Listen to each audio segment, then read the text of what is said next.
क्या आप लोगों ने कभी इमेजिन किया है कि स्पेस की आवाज कैसे होती होगी? पहली बात तो अंतरिक्ष पूरी तरह से शांत होता है।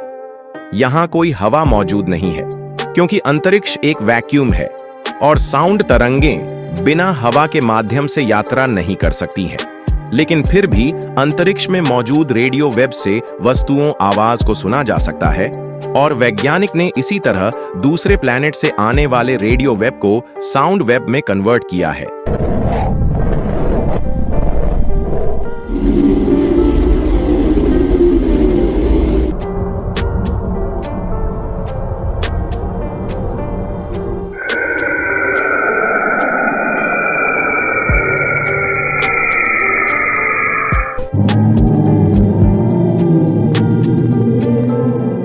ऐसे ही रोचक तथ्य को जानने के लिए हमें फॉलो और सब्सक्राइब करें।